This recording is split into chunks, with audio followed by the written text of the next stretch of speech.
Zvezdana kapija, eksperimenti cije ispred stvarnosti.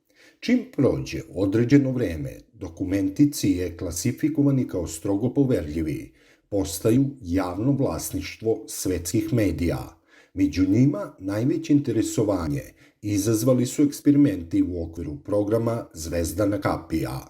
Između 1978. i 1995. godine Centralna obaveštajna agencija vodila je program pod nazivom Zvezdana kapija. Cilj je bio stvoriti vojsku takozvanih ratnika vidovnjaka, ljudi sa nadprirodnim sposobnostima koji bi mogli da iskoriste svoje moći da prodru u neprijateljske baze, manipulišu fizičkim svetom i predvide budućnost. I to nije bila samo gomila čudaka. Vlada je uložila milione dolara u program razvoja ovih ratnika. Koristila je rigorozne naučne metode da testira njihove realne sposobnosti i bila je prilično sigurna u pronalaženje posla za vidovnjake u stotinama terenskih operacija. Sve ovo može zvučati kao besmislica, ali većina izveštaja o zvezdanim kapijama ukazuje na njen apsolutni uspeh. CIA je provela skoro 20 godina radeći sa vidovnjacima, a rezultati ovog rada mogu zbuniti čak i najotpornije skeptike. Ratnici vidovnjaci su pristupali poverljivim dokumentima iz daleka. Gledanje iz daleka ili drugim rečima, prisiljavanje vidovnjaka da pristupaju tajnim dokumentima i zgradama, glavni je način na koji je CIA koristila ove ljude. U početku je CIA sprovodila testove u kojima su slike bile zapečaćene u koverti i tražila od ljudi sa nadprirodnim sposobnostima da ih opišu, a njihovi odgovori su bili zastrašujuće tačni. Ovi vidovnjaci su mogli da učine neverovatne stvari. U CIA su vidovnjacima slali poruke zapisujući ih na komad papira, a ovi su mogli da ih čitaju iz druge zgrade, od reči do reči. U drugom eksperimentu, proizvoljan niz jedinica i nula generisan je na računaru u zaštićenoj prostoriji, koji su neki vidovnjaci mogli tačno da reprodukuju.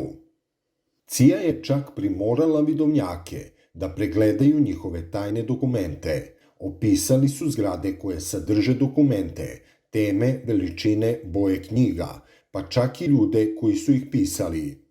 Prijavljeno je da su ovi opisi iznenađujuće tačni. Jedan od vidovnjaka je čak opisao građevinski tim ljudi koji je radio u zgradi.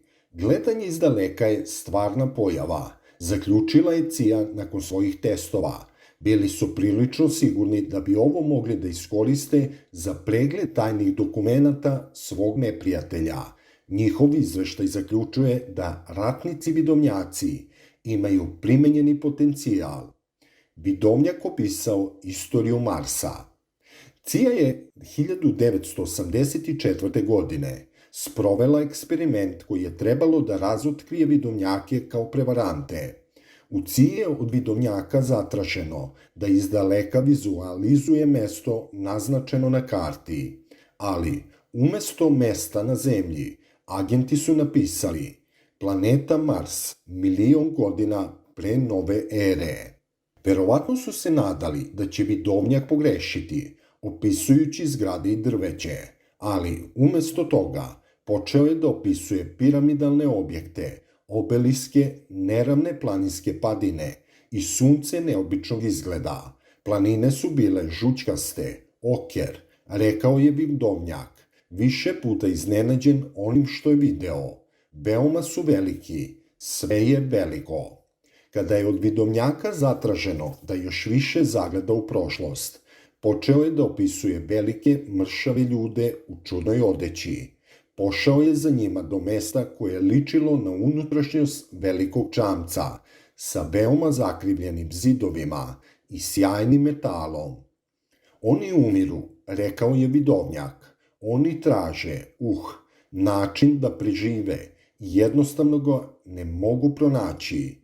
Njihovo okruženje je počelo da se pogoršava i slali su ljude u potragu za novim mestom za život. Sada samo mogu da čekaju povratak svojih ljudi.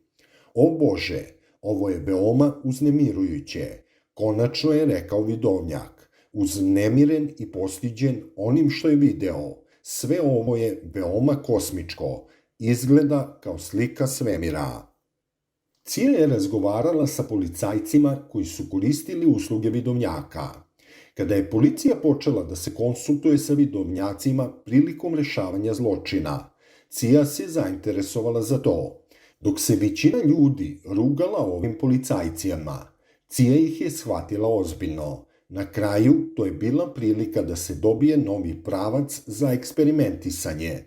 Istraživači koje je finansirala Cija pozvali su ove policajce i proučili njihove nalaze. 8 od 11 policajaca koji su koristili usluge vidovnjaka, navodi se u izveštaju, primilo je informacije koje nisu navedene na drugom mestu, a koje su bile korisne za ovaj slučaj. U 3 slučaja tvrdili su da su vidovnjaci pronašli nestala tela. Istraživači su napisali vodič za korišćenje vidovnjaka na osnovu onoga što im je rekla policija.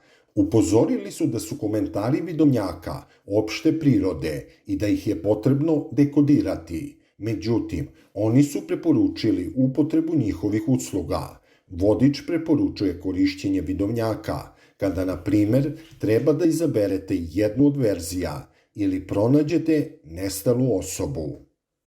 Cija je koristila vidovnjake u ozbiljnim talačkim situacijama. Ratnici vidovnjaci su korišćeni u stvarnim operacijama.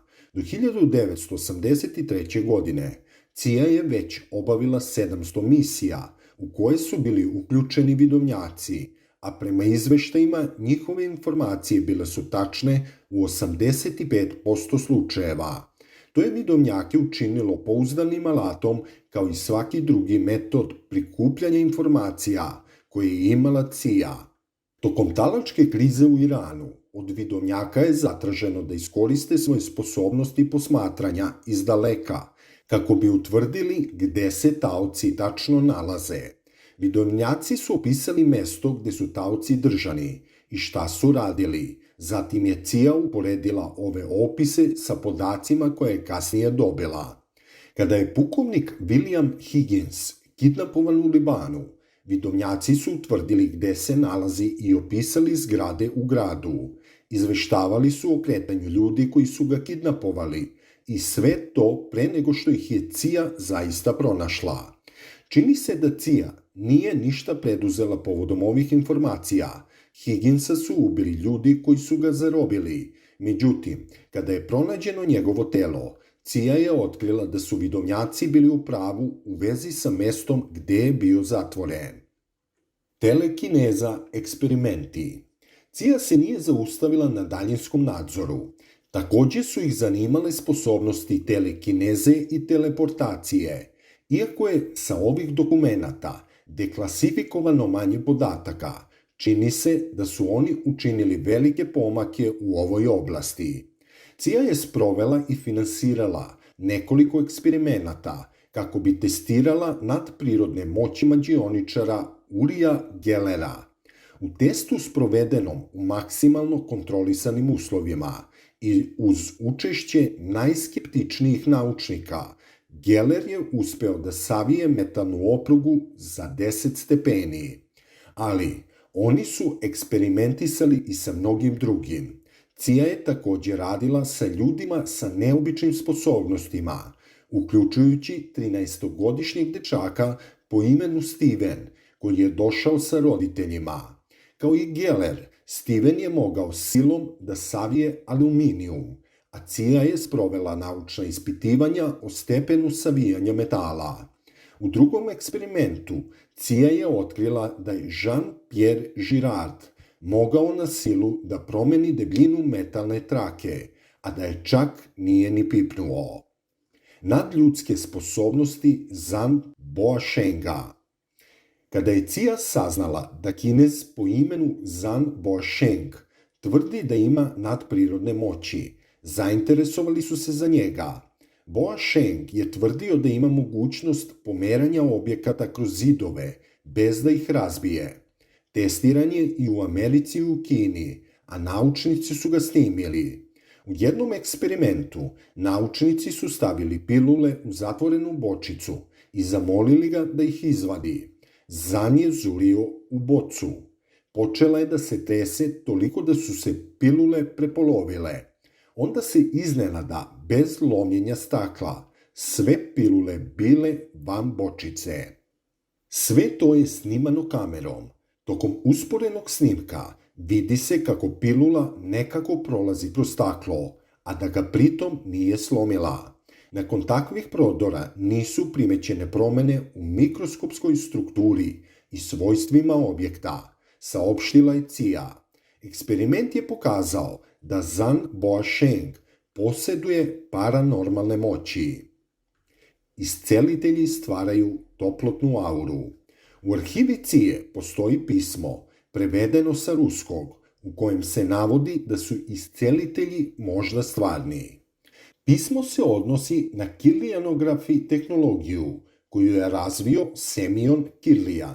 Kirlijan je otkrio da će ako stavite predmet na fotografsku traku i spojite ga na izvor visokog napona, slika ostati na traci okružena električnim oreolom. Neki smatraju da je ovaj oreol nešto mistično i tvrde da pokazuje nečiju auru. Međutim, u pismu CIA sugeriše se da je to možda više nego prirodno. Navodi se da je iscelitelj po imenu Krivorotov posetio Kirlijana i dozvolio mu da isproba svoju tehniku na sebi. Krivorotov je lečio ljude dodirivajući ih rukama. Kada je Kirlijan testirao Krivorotova, električni oreol oko njegovog prsta bio je najveći koji je Kirlijan ikada video. Tokom drugog testa otkriveno je da je električni otpor ruku Krivorotova 3 do 5 puta veći od otpornosti obične osobe, a kada je nekome podigao ruke, oni su odavali toplotu sa temperaturom od oko 50 stepeni Celzijusa. Sposobnost iscelitelja, zaključio je autor dokumenta, možda ima naučno objašnjenje. Činilo se da oko Krivorotova postoji jače električno polje koje prirodno stvara toplotu. Veruje se da ovo električno polje može primeniti procese u telu. Uticaj solarnih bljeskova na psihičke sposobnosti. Sprovedena je 6-godišnja studija kako bi se otkrila mogućnost pojačavanja uticaja psihičkih sposobnosti uz pomoć elektromagnetnog zračenja. CIA je pokušala sve, od merenja promena u zvezdama do postavljanja vidovnjaka pored mikrotalasa, ali najbolje rezultate postigli su pomoću solarnih raketa. Postojala je direktna, značajna korelacija između uspeha CIA eksperimenata sa vidovnjacima i aktivnosti sunca. Ispostavilo se da mrlje od sunca imaju mali, teško predvidljiv efekat. Međutim, veći efekat imali su solarni bljeskovi. Na dan kada su se pojavljivali solarni bljeskovi, vidovnjaci su se ponašali najgore. Tog dana imali su poteškoća izjavljivajući netačna predviđanja, dok su njihovi odgovori bili puni grešaka. Sledećeg dana radili su bolje nego ranije. Dan nakon toga vidovnjaci su davali najbolja predviđanja. Vidovnjaci CIA su predvideli budućnost. Vidovnjaci vide ne samo ono što se trenutno dešava. Neki od njih mogli su da predvide šta će se dogoditi u budućnosti, a CIA je takve vidovnjake koristila u vojnim operacijama. Zamolili su svoje vidovnjake da pogledaju sledeći dan na određenom mestu i opišu ono što su videli i uporedili su njihove odgovore sa onim što se zaista dogodilo. Mnogi od ovih eksperimenata su još uvek tajni, ali u najdetaljnijim eksperimentima sa kojih je skinuta oznaka tajnosti, vidovnjak opisuje kako njegove mete transportuju objekte tipa cevi u tajnu bazu i skrivaju ih. Opis same baze nazvan je veoma preciznim, dok su cevi označene kao nepotvrđene, ali verovatne. CIA je takođe koristila ove vidovnjake u operaciji Pustinjska oluja. Tamo je jedan vidovnjak tačno predvideo kada će početi vazdušni napadi, a kada kiša. Ovaj vidovnjak je čak predvideo iračku invaziju na Saudijsku Arabiju 15 dana pre nego što je počela. To su učinili i Rusi i Kinezi. CIA je skinula oznaku poverljivosti sa većine dokumenata Zvezdana kapija, tako da možemo čitati o tome šta su sve radili. Ali to ne znači da su u to bili umešani samo Amerikanci. Sovjetski savez i Kina sproveli su sopstvene eksperimente i možda čak imaju više informacija od Amerikanaca. Zapravo, psihološki eksperimenti u Sovjetskom savezu počeli su čak i ranije nego u Sjedinjenim Američkim Državama. CIA je do toga došla tek nakon što im je Jimmy Carter naredio da saznaju zašto su sovjetski vidovnjaci sposobni. Eksperimenti CIA počeli su pokušajima da otkriju ono što je već bilo poznato u Sovjetskom savezu i da ih dostignu. Čini se da je Sovjetski savez zapravo više pažnje posvetio psihološkom ratu nego Sjedinjene Američke Države. Ne znamo toliko o njihovom istraživanju koliko o američkim, ali postoji razlog da verujemo da je Sovjetska obaveštajna služba učinila mnogo više nego što je učinila CIA sa svojim programom Zvezdana kapija. Čak i u Kini postoji grupa koja se zove All China Joint Paranormal Testing Group i sasvim je verovatno da su i druge vlade sprovele sopstvene eksperimente. Nemoguće je reći koje tajne ovi programi još sadrže ili koliko ozbiljno treba da shvatimo sve ove izveštaje. Ali jedno je izvesno, tokom hladnog rata ratnici vidovnjaci nisu bili šala ili bajka za svetsku velesilu. Oni su bili ozbiljno, pravo ratno oružje.